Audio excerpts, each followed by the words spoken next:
77 WABC invites you to a family fun day and softball showdown on July 20th with net proceeds benefiting Shriners Children's. John Sterling will call the game as the FDNY takes on the NYPD with special guests Dwight Gooden, Art Shamsky, 77 WABC hosts, including Sid Rosenberg, Anthony Cumia, Lionel, Dominic Carter, and many more. For more info and to buy tickets, go to ShrinersChildren'sChampions.org. That's ShrinersChildren'sChampions.org. Your burger is served, and this is our finest Pepsi Zero Sugar. Its sweet profile perfectly balances the savory notes of your burger. That is one perfect combination. Burgers deserve Pepsi. The Red Apple Media Podcast Network presents This is Protecting America. Now, here's Emmy-winning journalist Rita Cosby. And welcome to another edition of Protecting America. I'm Rita Cosby. Well, it was an extraordinary and historic moment when President Trump directed the U.S. military to carry out multiple strikes on several nuclear sites in Iran. So how much damage was done to these nuclear programs? And also, could the resistance groups within Iran use this pivotal time to cause regime change and maybe bring freedom to that country? Well, joining us now is someone who understands the region very well. He is the former Trump campaign foreign policy advisor and also author of the book Iran, an Imperialist Republic and U.S. Policies, the great Dr. Walid Phares. Walid, it's so great to have you on. Thank you. Thank you so much for inviting me, Rita. What was your reaction to the U.S. striking the Iranian nuclear sites? Well, this should have been done under the 8 years of the Obama administration. No. Instead, he sent them $150 billion. It should have been done again. Under the Biden administration, he sent them $20 billion.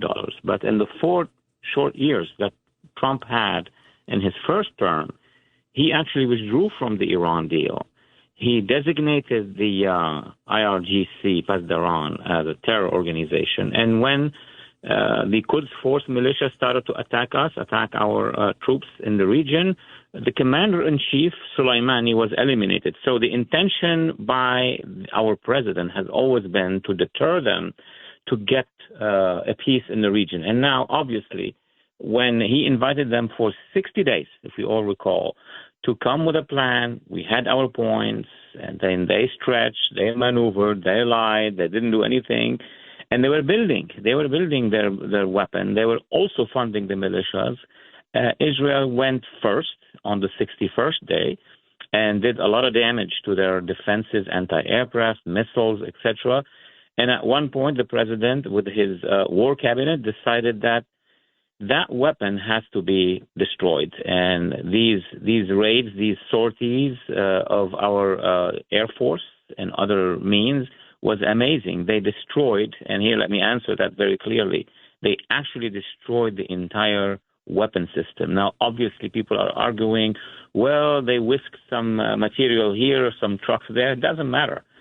The Islamic regime in Iran cannot now, at this point in time, weaponize a bomb and throw it either on Israel, on the Arabs, or on the United States. The only option they have left is something that is very difficult to acquire, which is to buy a weapon from Russia or China. And we know that these countries have so much problems on their own. So now the leadership of the Islamic Republic is kind of defeated in a sense. What was your personal reaction when you heard the strikes happen? I'm sure it was emotional for you. It was very much. I mean, we have been, and you recall that, for many, many, many years working on pushing the file of terminating that weapon system. They have been like embezzling money from the West, embezzling money from the United States, in the goal of, well, maybe we'll shrink that, that weapon system. And then finally, one president said, no, heck, we're going to take it out. And he did. But what also drew my attention, Rita, was what happened the next day. So while the leadership of that republic, quote unquote, was disoriented, stunned by these attacks, then Israel moved in on the second day and targeted something very important that actually, was scary to the regime. They targeted the militia, the Quds, not the Quds force, the Basij forces, which are a militia in the neighborhoods, and had it stretched longer, 1 day, 2 days, 3 days, then what you have been talking about, the resistance against the regime, the opposition against the regime, would have been out on the streets and potentially taken over many positions of the militia. Now the president obviously decided that he's going to give them one more chance, but the big difference, guess what, Rita? They don't have anything to offer. They can't offer, we're going to reduce our weapons, the atomic weapons, so on.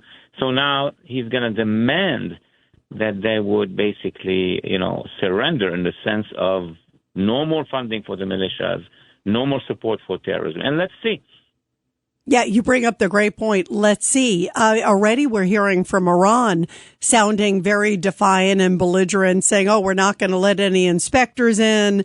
That's a problem, obviously. I mean, because they can say all they want, but unless we have proof, how can we trust anything? We can't.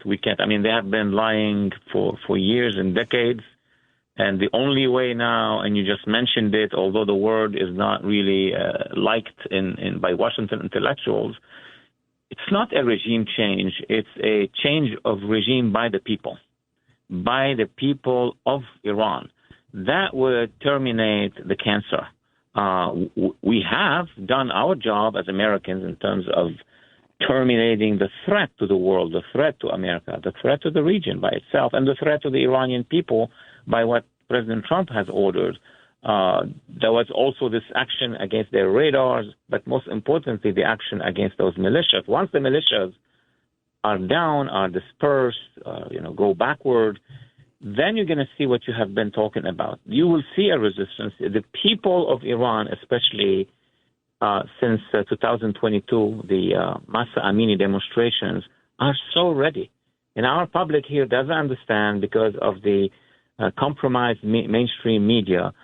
Many media have been, connected to the Iran deal and to the dollars of the Iran deal. So they have not informed and educated our public like you do about the state of mind of the Iranian people. This is a people that is not going to accept this regime. Should they negotiate with us or not negotiate with us, the people of Iran will eventually bring them down.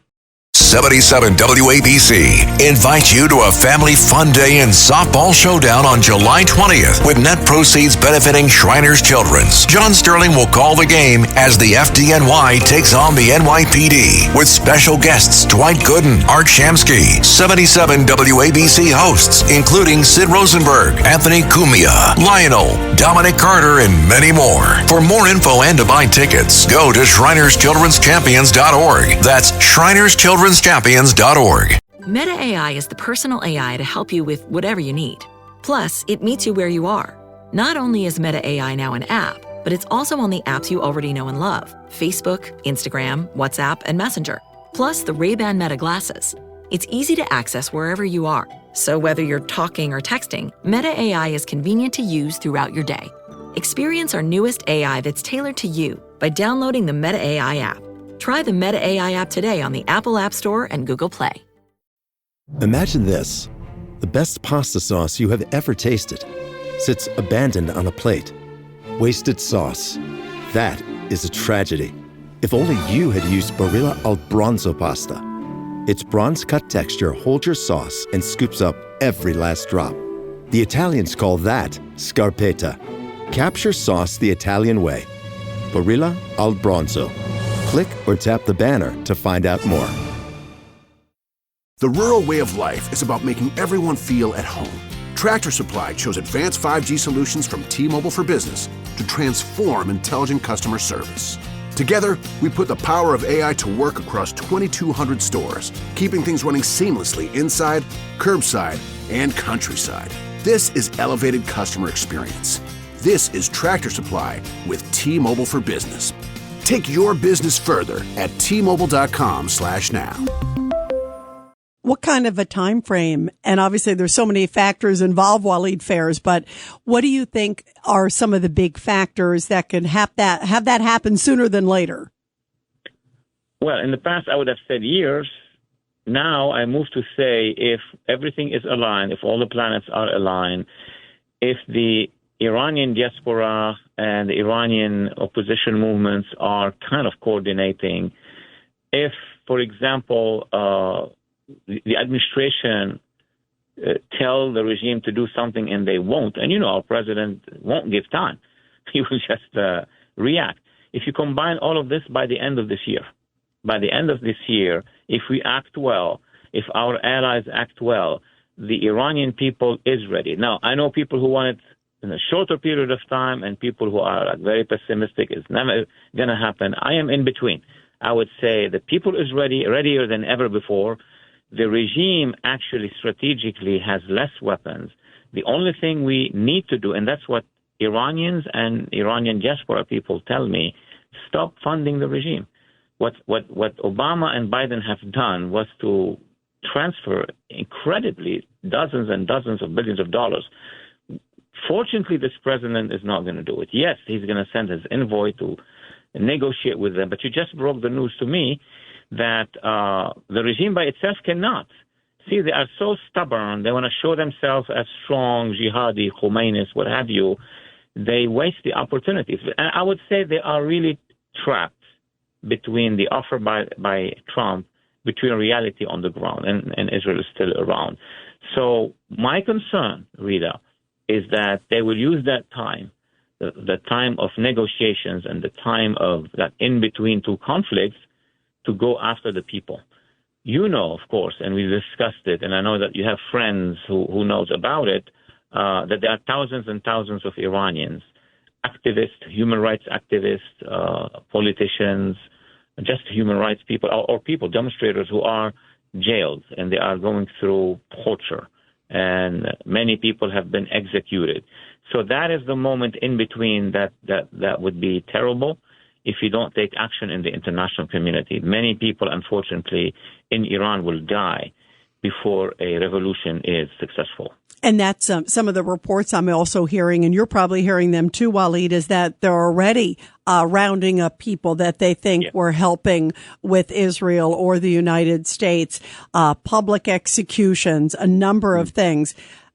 How bad is this regime? I mean, this regime has shown no mercy, just as you said. It's horrible. And then on the flip side, I also thought one of the powerful messages, it was an Israeli strike, I think, that opened, right? Didn't they hit that prison, the gates of that prison? So essentially many of the dissidents hopefully could get out, at least short term? I don't want to brag about myself, but even before this episode, when the first bombardment started, I said, okay, you're doing a great job everywhere, but if you do one thing, which is to hit the door, this is very symbolic, hit the door of the Evin prison where thousands of opposition people are in. Imagine, just like in a movie, the gate opens and all these coming out like out of 1945 Holocaust sites. People have been tortured for years and years. When that happened, I said families should go and get their members of their own families and bring them. Now, the authorities, the regime will react. Here is something. If the regime reacts, then the population will react. And if the population will react, the regime will be bloody. It's like in all revolutions. And that was just after those big bombardments and when the U.S., President Trump destroyed the nuclear facilities. They are in a mode right now across the country where they will be on the streets, where they would go to police stations, take their weapons. It's like in an urban revolt against authoritarian regimes, and then march. It would have been better had we addressed, as an international community, the Iranian people. They would have gotten so much stress. I even tweeted to the president to address a speech to the Iranian people. He may still do it if it goes bad with the regime in the negotiations from the Oval Office, and tell them, like de Gaulle told his people, I understand you. I am with you. You have, without doing anything else. That would have created so much energy within Iran and within the population. How big is the resistance movement in Iran? Is there sort of a sense of the number or the percentage of the population? It would be difficult to give numbers in general, percentage being precise, but I go by demonstrations. In 2009, there were about 1.2 to 1.3 million people in Tehran alone demonstrating against the regime. That's huge.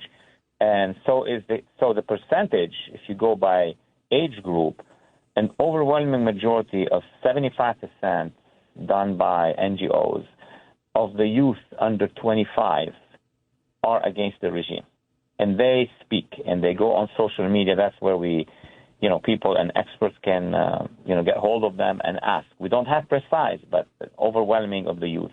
The middle class, the middle age, basically are hesitant to act, but once they would see the youth acting, then they would go. Now, the other side has about 20% of the population. We can also count them on social media, on video. But the other side, it's like in the Soviet Union, Rita, the members of the Communist Party who used to greet the leadership of Nikita Khrushchev and Brezhnev and all these Soviet leaders, there were about 5 million out of 120 million. When the regime flipped in the Soviet Union and collapsed, guess how many members of the Communist Party today? 55,000. Wow. Yeah. So we'll only know when the regime will fall, but we have very strong indication that an overwhelming majority, a total majority of 70% to 75% is against the regime. What about women, too? Because they played a big role, as you talked about, sort of this women's movement in the resistance. The women's movement is really the biggest, first in the Middle East, second inside Iran. They are very well educated, sophisticated, courageous. Many of these young women have lost their eyes when they were demonstrating and the regime, militias were shooting. They aimed at their eyes, and those who survived, it's online. You can go and see the one-eyed revolutionary woman. It's epic. It's all epic. The youth, those who are very young as well, very skillful, by the way. And remember, you have between 2009 and now 2.5 generations of young people, some of whom are now the new adults. And the adolescents and the teenagers are even more determined to do that change. I don't think the regime has legs anymore. If the younger people from, let's say, 13 who were demonstrating till about 25, 75 of them are anti-regime and are ready to take to the streets, who is with the regime? I mean, in 10 years, if nothing happened, basically the regime will collapse demographically. But I am sure, as I said earlier, that the Iranian people in general, youth in particular, have only one appetite, is to get freedom and get rid of that regime, plus the fact of the elimination of some of the most important figures of the regime. That creates a movement of encouragement among people, meaning they're not psychologically afraid anymore. The head of the IRGC, imagine how the organization that is the SS, if you want, of Iran, of this regime, has been eliminated, and others. So the mood is there. They will do it nevertheless, without the international community, without us. But if there is a point in the next few weeks where the regime commits something foolish, how our president will react. At that next reaction, I think, consider the streets of Tehran and other cities filled with people. Parents of tweens, if you're familiar with far-off drop-offs... Dad, stop, right here. Or get DMs about what's for dinner, you may be experiencing tween milestones. For your son or daughter, these can start at age 9. HPV vaccination, a type of cancer prevention against certain HPV-related cancers, can start then too. For most, HPV clears on its own. But for those who don't clear the virus, it can cause certain cancers later in life. Embrace this phase. Help protect them in the next. Ask their doctor today about HPV vaccination. Brought to you by Merck. With EA Sports College Football 26, you can rise from high school recruit to Heisman legend or cement your legacy as a coach by leading your program to glory.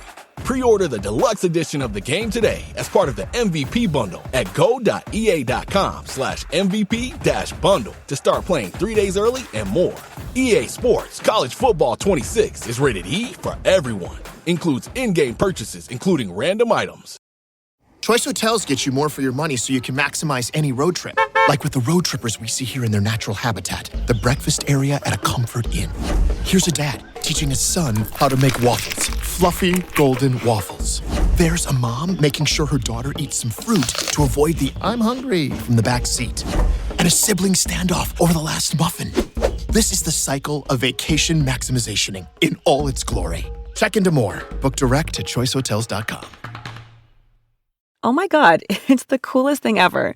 Hey guys, have you heard of Goldbelly? Well, check this out. It's this amazing site where they ship the most iconic, famous foods from restaurants across the country, anywhere nationwide. I've never found a more perfect gift than food. They ship Chicago deep dish pizza, New York bagels, Maine lobster rolls, and even Ina Garten's famous cakes. Seriously. So if you're looking for a gift for the food lover in your life, head to goldbelly.com and get 20% off your first order with promo code GIFT.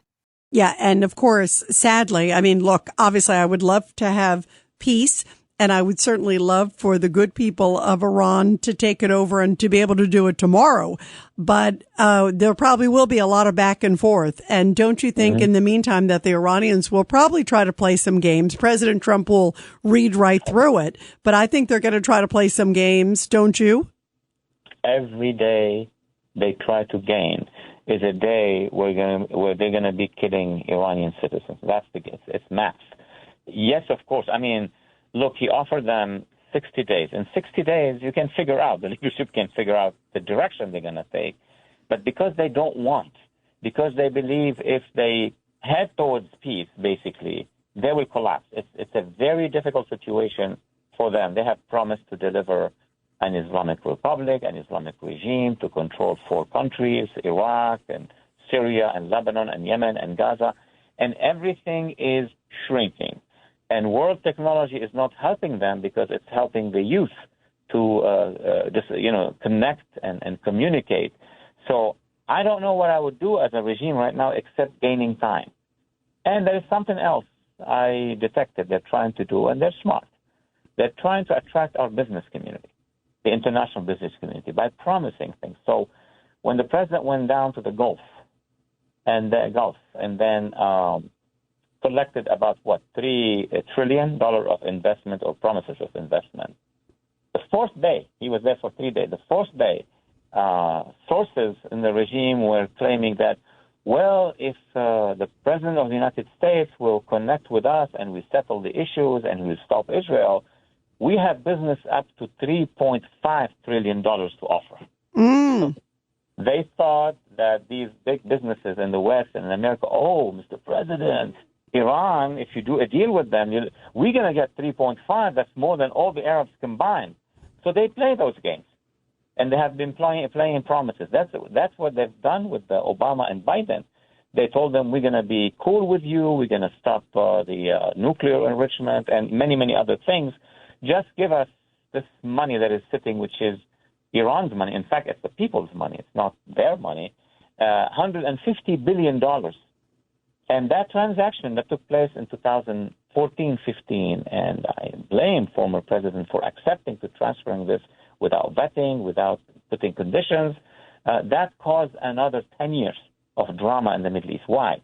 Because if it's a transaction and they don't liberalize, they don't open, they don't invite the opposition to be part of government, it will be absorbed by brokers. Rita, in our country here, every real estate transaction has 10% for the brokers, meaning the people who serve as connections between the regime and us and the Obama administration at the time.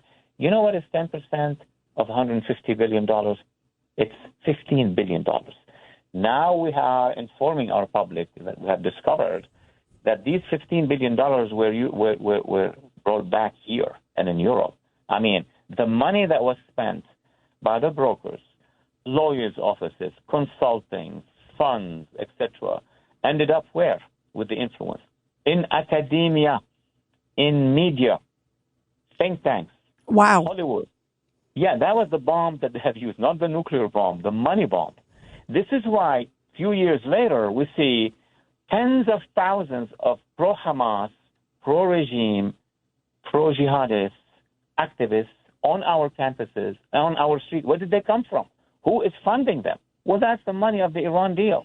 And that's why we see irregularities in elections. That money was a poison to our public life, was a poison to our defense of national security. So you're asking me about how shrewd they are? They are. They play chess very, very well. So now we are warned not to start business with them without finishing the business of our national security, because they would use it and abuse it. And if we do the transaction with them and they start having money without them liberating their own people or reforming or trying to do at least what Gorbachev has tried to do and he collapsed, it's not going to work. So that's why you see me not very optimistic in terms of getting a real deal with that beast, with that jihadi beast. Yeah, no, absolutely. So many layers. And look, I hope that the climate is created where the great people of the resistance can rise up and make that change. And boy, when you said by the end of the year, that would be extraordinary if that happens, Walid Phares, and you certainly know that area very, very well. Well, everybody, be sure to subscribe and share to this podcast.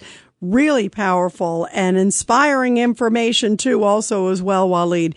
Really great to have you here, and thank you so much for joining us on such an important and timely topic. Thank you so much, Rita. Hope to see you again soon. And everybody, I'll be back soon with another great edition of Protecting America. And of course, you can catch me every weeknight, 10 p.m. to midnight on the legendary WABC Radio. This is Rita Cosby, and thanks for all you do to protect America.